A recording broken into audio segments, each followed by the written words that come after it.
Hello and welcome back to Littlest PetCast. I am your host James, and today we are looking at the episode Stormin. And I did say I would try to get 2 episodes out this week as well. I tried and I failed, but the important thing is I tried. So, continuing but not beginning quite yet, this is the other episode that got moved later to meet a more wintry deadline. And just in general, I'm not 100% sure about this episode's placement, but I am sure about pretty much every other episode's placement, and this is the only place where it would fit or make sense. And it's just really hard when you don't have the Netflix order. Like I recreated most of it from memory.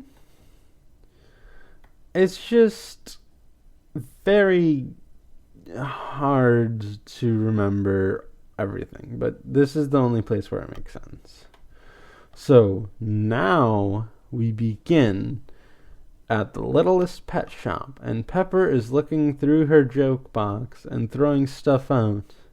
Vinny walks by and Pepper stops him and asks him if he's seen her rubber chicken. Vinny says that he has, but he has seen it whenever she tells a lame chicken joke, which is all the time. Pepper asks if he thinks she's repetitive. Vinny says, "No, I just think you repeat the same jokes over and over." And Minka comes swinging by and says that that's actually funny. Russell asks if she could stop swinging because it's distracting him from reading his book.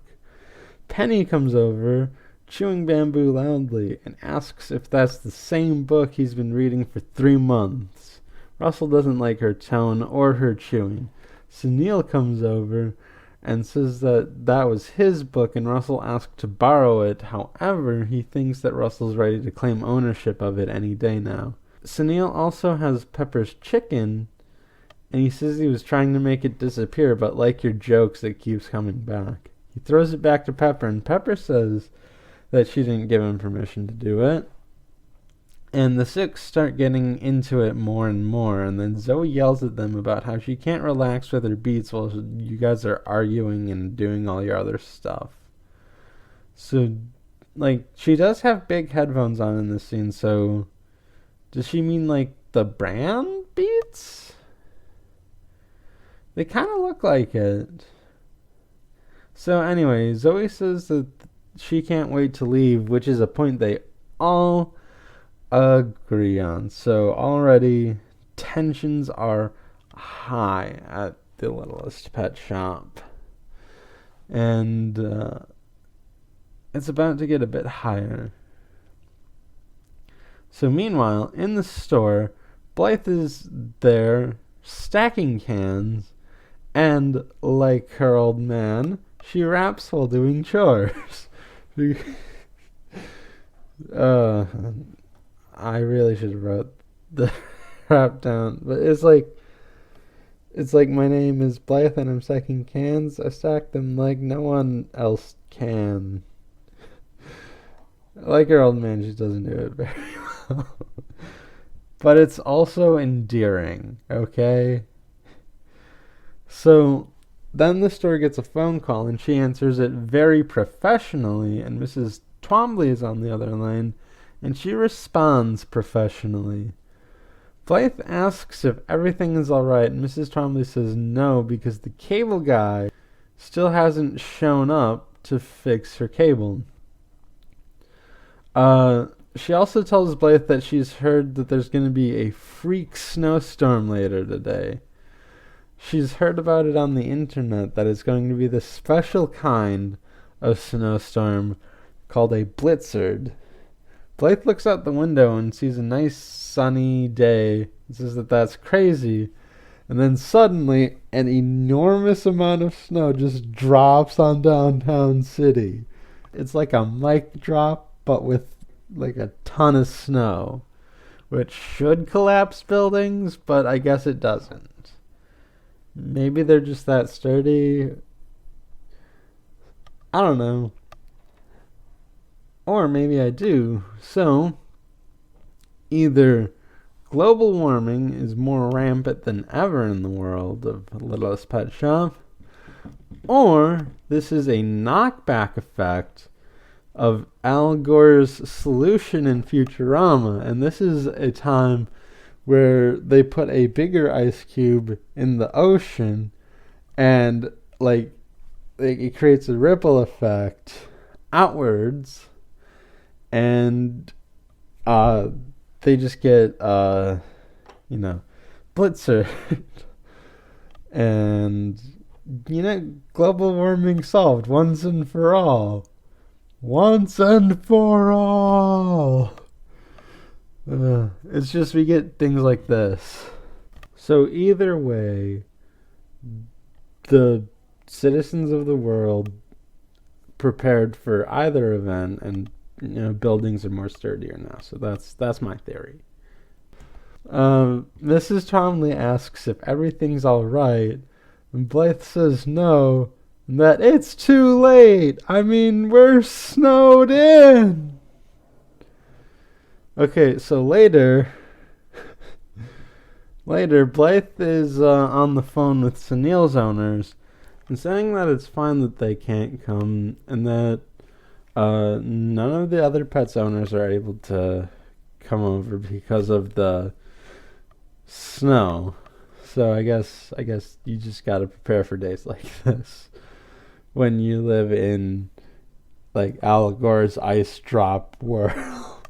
I'm going with the Al Gore one because like I want to believe in like positive stuff, and you know what, I can't stand the idea of global warming becoming even more rampant. So she promises to take good care of everyone, and she thinks that the pets will be excited to spend more time with each other. Meanwhile, a plow is going through the street, but it stops and lets Roger off. Roger thanks them for the lift, and I can just imagine that ride went similarly to Kelso's ride with that trucker in that one episode of that 70s show. He tries walking into his place, or the Littlest Pet Shop, but runs into a snowbank. He gives Blythe a call and checks on her and says that he will dig a way out for them. So he hangs up and he gets out a Swiss Army knife and cycles through some of the stuff until he shakes out a shovel and it hits him on the head briefly before it starts stinging. Man, Roger really is just human goofy. That is a goofy skit. Like he has like a Swiss Army knife with everything, including a shovel, which hits him in the face. So, back in the pet shop, in the play area, the pets are all dressed up and looking at the clock and are upset when it doesn't move. Blythe walks in and the pets ask if they're ready to leave. Blythe asks if they heard the loud rumble and thump. They say they were too busy getting ready to leave to hear that. Blythe says that was a blizzard and that there's just a lot of snow. Wait, why did they have their winter coats and stuff? I guess, like it was cold but not snowing? It can be cold and not snowing. I mean, I guess Roger also had his coat on. So I guess it was just cold and then it suddenly snowed. So they interrupt her again, and then she says that their owners aren't coming because they're all snowed in, and so are we. Everyone is a little upset, but Blythe says that if we weren't such good friends, this would be bad news. And the pets start fighting more, and Blythe asks what's wrong. Russell explains that it's just one of those days where if you spend enough time with people, sometimes too much time, Minka interjects that it can get on your nerves. Pepper says, your last nerve. And then Vinny says, "You're all talking about me. You mammals are all the same." Sunil snaps and says, "Not everything is about you, Vinny, but in this case it is." And they start arguing more, and Blythe tells them to stop. She says that she understands that they've had one of those days, but it's a big snowy mess, so you have to make the best of it. Besides, Roger is outside digging our way out as we speak. Meanwhile, Roger digs to an end point, but he sees that he's just gone in a circle and is confused. He says he should have checked the compass attachment on his Swiss Army knife. He doesn't let it get that down, though, and he tries once again. He states that the Littlest Pet Shop is right in front of him, and so he should just go straight, and says, "Once more onto the breach, dear Baxter, once more," which is a reference to King Henry V, or Henry V, I don't know, whatever, which is a play by Shakespeare. And I'm a bit shocked that he knows this, but it was made into a movie. Although I don't know if he would want to have seen the movie or whatever. So my theory is that this was a movie that Blythe's mom chose to go on a date with Roger with, and he ended up enjoying it more than he thought he would.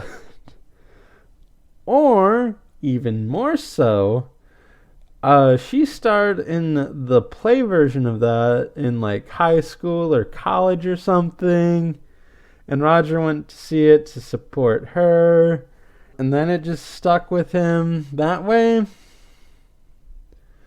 You know? So, either way, he keeps going, and then,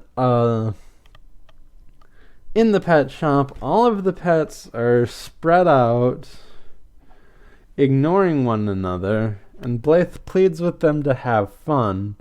Russell says that this is no time for fun, not that these guys have been a barrel of laughs anyway. And, yeah, okay, I did just put it in my notes because this is when I realized it there, and I knew I would forget based on how long it would take for me to record and write the notes. But there's also like a short about this sort of thing where Minka was the voice of reason, but like I guess everyone has this limits, and B, I guess this is extended. I don't know, it's a quaint observation, if you will. So anyway, Russell wants to focus on the seriousness of the situation. We're all trapped, we have limited supplies, and Blythe is confused on how serious Russell is taking this, and Russell points out that it's a bit cold in here. Blythe checks out the thermostat and realizes that the heat is out. Blythe tells everyone this, and they all freak out. Blythe tells them to just put their coats back on and we'll all be fine. They all get their coats on, and Russell says that they should work on a plan to get themselves through this. Blythe again thinks that this is a bit too serious, but then realizes that this could help bring everyone together, so she says that it's a great idea. She tells Russell to do what he does best, come up with a plan. Russell agrees to do so, but Pepper asks, why does Russell always have to be the one who comes up with a plan? Sunil says that he could also come up with a plan, and Vinny says what he said. So they all start arguing, and Blythe says, this is fine, like a dog sitting in a fire. They can all work together on a plan. Penny, however, says that she doesn't care how cold it gets, she won't be working with Zoe, and Zoe agrees, and then says she'll save everyone. And they're arguing again, and Blythe is worried. So he sees some digging, and Roger pops up, and he thinks he's there, but he isn't. And he gets confused. He sees the largest ever pet shop and says that he's halfway across town. So, we're back to talking about maps and city division. So, I did some research and math. New York City, real world, has over 1,700 public schools. So, if we divide that by 4, that's 425. So, downtown city should have that amount of public schools. However, Largest Ever Pet Shop is a good distance away or halfway across town to the Littlest Pet Shop and Blythe's school district. So I guess the biscuits must have gotten kicked out of like a lot of public schools, even on top of private schools. Which, I guess Fisher had every right to warn them about getting suspended in the first episode. Which, if they're this bad, this openly bad at school right now, how much worse were they before all of this? Like, it's also worth mentioning that, like, Blythe also moved in and became their worst enemy, so it would, like, seem to reason that they would become even worse with a quote-unquote arch enemy. But maybe because it's so focused, especially on a student who handles herself so well, that maybe just like the desperation of like students that they disdain and their just attitude towards everything just kind of failed them out. Oh boy. So, either way, Roger checks his compass and it falls off. He says it must be frozen, and he says 3rd time's the charm and starts digging. Blythe is checking the emergency kit. She sees a flashlight, a first aid kit, and some astronaut food. She is confused by that last one, and she opens it, and the food floats off a little bit like it's in space, and she grabs it all and puts it back in the container and is weirded out by it. Now, maybe this pack was gotten from Mrs. Twombly's sister or helped assembled by Mrs. Twombly's sister, who is a spy, I believe. And so maybe this is some leftover spy stuff from a space mission, you know? I mean, aliens exist. We know this. So maybe there was something like this. Oh my goodness. Maybe she teamed up with the X-Files people. Mulder and Scully. More so Mulder, I guess, because like Scully's the skeptic. And if there's real aliens and stuff, I don't know. I've only really seen the first season of X-Files. I saw the first episode of the second season, but like I was distracted by a like dumb topic we were talking about with my friends. It was great though. the topic and the talking. I hardly paid attention to that episode. So, Blythe thinks to go and check on the pets, and she looks through the window and sees that everyone is alone, mad, and trying to come up with a survival plan on their own. Blythe is upset because this isn't how today is supposed to go. Like, when you're snowed in, you're supposed to, like, come together and just, like, you know, have a good time just talking about nothing. Like I did with that one episode of the X-Files. Oh boy. That was just a great time. I love that. So, Blythe walks in to the day camp area, and suddenly we change into a sepia tone. The pet shop changes into an actual winter lodge, and a song comes on. It's about spending time together and chasing away the winter blues. In fact, that's what it's called, Chase Away the Winter Blues. And it's just about, like, having a good time with your friends doing wintry activities. Well, indoor wintry activities.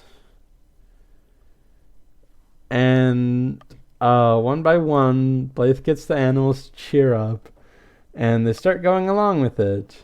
Vinny falls off a large pillow tower and breaks his leg, but that's okay because they have each other and the song to get them through this.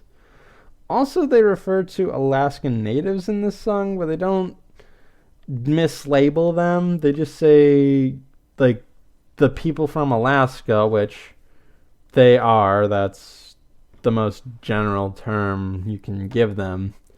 And igloo as well, which is also not offensive, I don't think.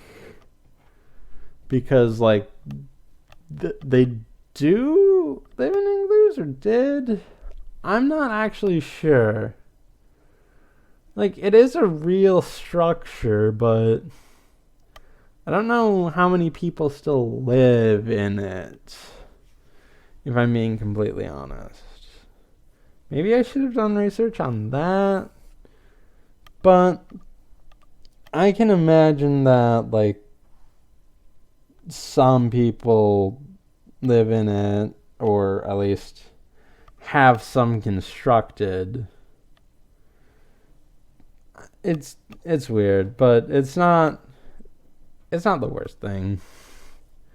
Anyway, after the song, Blythe snaps back to reality, and we still see that everyone is mad and alone, and Blythe is sad, and she leaves. Meanwhile, Buttercream wanders in and is looking for some fun. Everyone greets her less than enthusiastically, and she wonders what's going on. She goes over to Penny. She wants to play. Penny says that she's too busy trying to figure a way out of the situation. Alone. Without help from anyone else, she yells. Buttercream thinks that's crazy, and she should know because she's a crazy bunny. So she leaves, and she sees floating numbers around Vinny, and she interrupts and, like, swims through the numbers and asks him to play. Vinny says he can't and says he needs to focus. Pepper says that he's right, though she voices her disdain for Vinny. So Buttercream goes over to Zoe, who is posing, and asks her what's up. Zoe says that she is trying to figure out a way to use glamour to find a way out of this situation. Buttercream thinks that makes sense. So Buttercream goes over to Minka, and Minka says that she doesn't have time to play, and then leaves, but then comes back and asks if she explains that she has to think of a way to save everyone. Buttercream says she did know. Meanwhile, Roger is again digging his way to LPS when another person is trying to make his way through. Roger asks who this guy is, and he says he's the cable guy. Roger is surprised that they're still working and sending people out in this weather, but the cable guy says work doesn't stop for us cable troubleshooters. So Roger offers to help, and the cable guy just gives him some papers. Roger says he's very close, just go back through that hole about 100 yards, then turn right, go half a mile until you hit the frozen mailbox, and then there's one other direction that I forgot and I didn't want to rewind, and then you're there. The cable guy thanks Roger, and they both continue to dig. And so, Buttercream then approaches Blythe in the store and asks why the pets are the downiest of all the downy downers. Then she gets into her character trait thing again, which she did once before when talking to Penny Ling. But either way, she clarifies that she wonders why everyone is so grumpy. Blythe explains that they're all collectively having one of those days where they just get on each other's nerves. Buttercream doesn't understand. She just knows that everyone isn't as fun anymore. She remembers the time that they got all locked in that pantry and says, that was fun. How was that fun, Buttercream? Everyone was also threatening everyone there too. The only difference was that they weren't stir crazy before getting locked in a room. And also the fact that there's sugar. Blythe then gets an idea and thanks Buttercream by calling her the scoosh-de-booshiest of all the scoosh-de-booshes. And then Buttercream asks what, and then Blythe does Buttercream's thing and they both laugh. But Buttercream asks seriously, what does that mean? So my theory on that is because Aunt Christie is the Queen of Darkness, as she says. I don't know, I lost the tweet because I've been a bit more active on Twitter and stuff gets sent back and forth and I couldn't find it by scrolling through. Anyway, and she took out Buttercream out of the in-between of dimensions. And Blythe's purified biscuit energy picks up on it and uses it to try and make things better. So even if Christy uses her powers for good, her powers are still evil, and Buttercream's essence is evil? Like, Buttercream's good, but, like, she was stuck in an interdimensional rift and, like, just got pulled out by the Queen of Darkness. So, like, the purified biscuit would pick up on it and use it. And Blythe also did this when the biscuit energy in her was still lingering and not purified. So Roger pops up and looks at a native person of the northern hemisphere, of the northern western hemisphere, I should say, and asks if he's at the North Pole. The native person nods and Roger groans. So I do have to ask, how did Roger get that far? Like, my theory on that is that Roger just has a lot of energy and like a lot of energy, like mutant level energy, and he's very determined, although he is very goofy like and gets turned around and stuff. So like his energy and his willingness to save his daughter is only outmatched by how clumsy he can be. And as proof, other than this, he had enough energy to turn the biscuits to faces even for a little while, and that's no small feat. So Roger pops back down and tries digging again. So at the pet shop, Russell has just come up with a plan, and so is everyone else, and they're all eager to share it. However, the power goes out and everyone starts freaking out. Buttercream comes in with the news, quote unquote, that Blythe is trapped in the storage closet. Everyone is worried, and Vinny asks, we have a storage closet? So Blythe is waiting, getting impatient, and everyone comes over and is concerned. Blythe explains that she's trapped in this cold, dark closet and says that is something that you can all relate with. Russell begins to tell her his plan and asks if Blythe has a whiteboard and dry erase markers.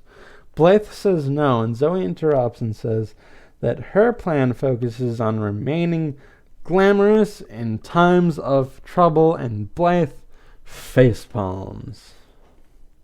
So Pepper interrupts and says that her plan is to come up with jokes to distract from the fact that you're trapped in a cold, dark closet. She tells one, I forgot the lead up, but the punchline is the abominable rubber chicken, and she pulls out her rubber chicken just covered in white fur.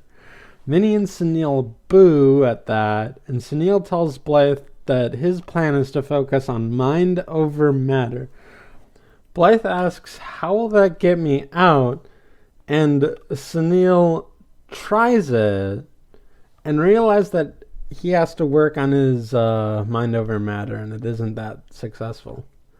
Penny says that she came up with a list of foods to eat during a situation like this. Blythe asks if bamboo is the only thing on the list, and Penny says yes. Minka interjects with her plan on channeling the energy of being trapped elsewhere. Blythe asks where and how, and Minka thought that the part of the plan was best left to her, so she doesn't really have anything. And then Aunt Christie, from the other side of the wall, appears and calls out to Buttercream, and Buttercream leaves and wishes Blythe that hopefully she'll get out of that closet sometime. And thinking about it, couldn't they go through that hole and go to Sweet Delights to avoid each other more? Or the hamster highway? I mean, I guess they could get lost in the hamster highway, and going to Sweet Delights doesn't really solve the problem. It just moves it elsewhere unless only one person goes there, but then they'd get angry. It's like, why are you the only person that gets to be here? It's an interesting thought, though. So Vinny says he has a plan, and Blythe says, you're kidding. So Vinny takes out his plan, and Russell looks it over and says that that's the formula for nuclear fission. Vinny says, well, that won't be any of help here. And this is another hit from the Joint Subcommittee on the So Stupid It's Smarties. So Blythe explains that these plans won't work and they need to work together to get her out. Russell takes charge again, but Zoe says that she's had it with him and they all start fighting again. Blythe leaves and they're all surprised. Blythe explains that they weren't of any help in there, and she got bored of pretending to be trapped to get them to work together, that she just gave up because nothing apparently can glue this together. And the pets are confused and stuff, and Zoe's actually impressed by her acting. Roger then makes his way to the Littlest Pet Shop, but then the tunnel collapses on him and he's stuck against the door being pressed on by a lot of snow. Blythe says that they have to save him, and Vinny asks her, how do we know this isn't another trick to get us to work together? And Pepper hits him with the abominable rubber chicken because, yeah, like Roger's story up until this point is like a classic goofy cartoon where he hits himself in the head with a shovel, he gets confused on directions multiple times even though the only thing he has to do is go straight, and then the thing collapses on him, which at that point is still goofy, but when he's just being pressed against the door by the snow, that's when it's not goofy. If it was goofy, he'd blast through and then hit the wall or something. But no, he is literally dying at this point. Blythe goes off to see what she can do, and Russell says that they have to do something, and everyone clamors, and Russell shouts, together. They agree with Russell and let him think of something. Russell takes the opportunity and suggests taking the hinges off. Pepper has the bottom one, Minka has the top one. Sunil and Vinny get the step ladder to get the middle one. Zoe offers to get a blanket for Roger because he's going to be cold when he gets in. And they begin to implement their plan, and Blythe comes back with a crowbar because she was just going to break the windows, and sees them working together and is impressed. So they take off the hinges, and Roger falls in, And Zoe puts the blanket on him and Blythe adjusts it. Russell apologizes to the rest of the pets, and so does everyone else, and they go in for a group hug. And then the power comes back on, and Mrs. Twombly walks out of her office and wonders what's going on. Blythe explains that her dad was trying to get in the front door but got buried under snow, so she had to pull the door off the hinges. Mrs. Twombly says that he should have tried the back door because there was no snow there, which is supposed to be funny, but it isn't because Roger legit could have died. Like, no joke there. That literally could have happened. That would have been funny if it was like all goofy, but that moment of seriousness just like it drops the ball on comedy. Like thinking about it, like the best case scenario if Roger wasn't pulled out was that Mrs. Twombly adopts Blythe, but that's it's still going to take a toll on Blythe because, like everyone was being mean to each other. Like, she might think everything is her fault or something. I don't know. But because they came together, I don't know, everything is fine. All's well that ends well. And also, it seems impossible that the back door wouldn't have had snow, just due to the nature of what happened. Either way, Mrs. Twombly is still upset because her cable guy didn't show up all day, which makes me think that her office and her apartment are right next to each other, and she uses her bed as a means of transportation, much how like Blythe uses the dumbwaiter for transportation. Meanwhile, the cable guy is up in the North Pole and asks if the native person there has cable, which closes out the episode. So he's always doing business. So, I do have a rant to end this episode. So, like, I like this episode. It's a fine episode. It's pretty good. There is a thought experiment I want to try with this. So, for sort of context, my friend Gian, who you've heard during the Name Game episodes, and I think I brought this up before, even on the podcast, thinks that the My Little Pony episode, A Friend Indeed, should have ended differently, and that Cranky Doodle should not have become friends with Pinky, teaching the lesson that you can't be friends with everyone. Much like the B story from the Brooklyn Nine-Nine episode, The Venue, about Terry trying to get on the good side of a different police officer also named Terry. While that lesson might be worth teaching, it is stated in the episode itself that Pinky accepts that fact, like, multiple times. And it's actually Cranky in the end who says that they're friends. Like even when Pinky says, like, I know you don't want to be my friend, but, I mean, are we good? And then Cranky says, no, we're actually friends. You're all right, kid. Just be quieter when you're with me or whatever.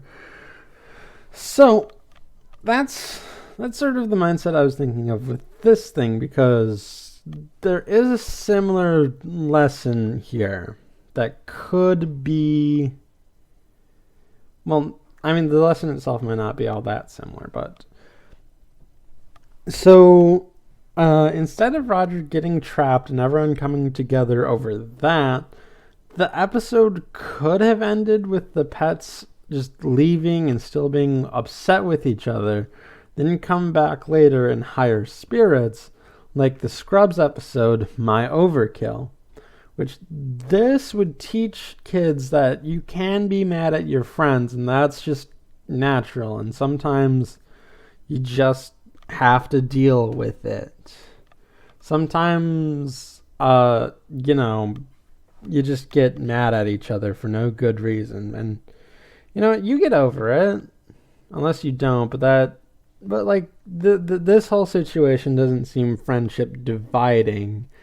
It just seems like emotions are running high, and they're just all at the end of their rope, and they just can't deal with it. And like, you gotta learn that that's okay.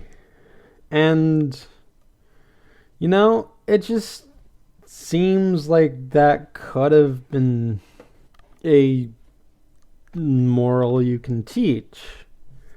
Like, I don't know, it's something like that. I am glad that Roger was saved, and the way it ended was good in its own way because it doesn't further psychologically damage Blythe. And and I think the pets kind of realize it or pick up on that, or at least they're afraid of losing Blythe out of this as well, and they know that much at least. So in its own right, it's a good ending. But like the endings I've talked about, both in the venue and my overkill, seem a bit more adult, I guess. I don't know. I'm for teaching kids more adult stuff, but this seems more of a complication or a nuance that I don't know kids can grasp. When I say adult stuff, I mean racism or being poor, the stuff Sesame Street does and has been doing. That stuff, how to deal with death, even with Mr. Hooper. All of that stuff, I'm fine with teaching kids that. This just seems a bit more complicated, I guess. That maybe they can't grasp, and it kind of just turns this episode from overkill to underkill, if you will.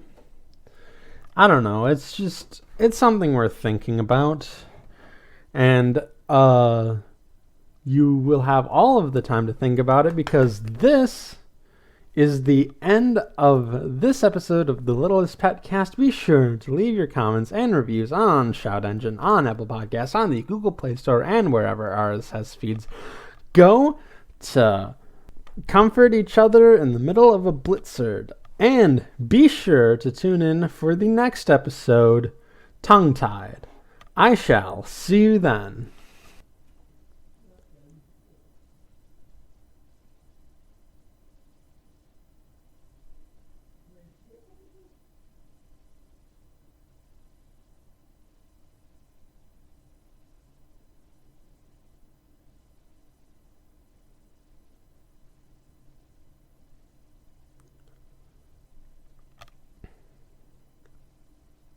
By the way, any episode of any show would be improved if Colin Hay just popped up and started singing just random stuff all the time. I just think that's a good quality of life improvement for anything.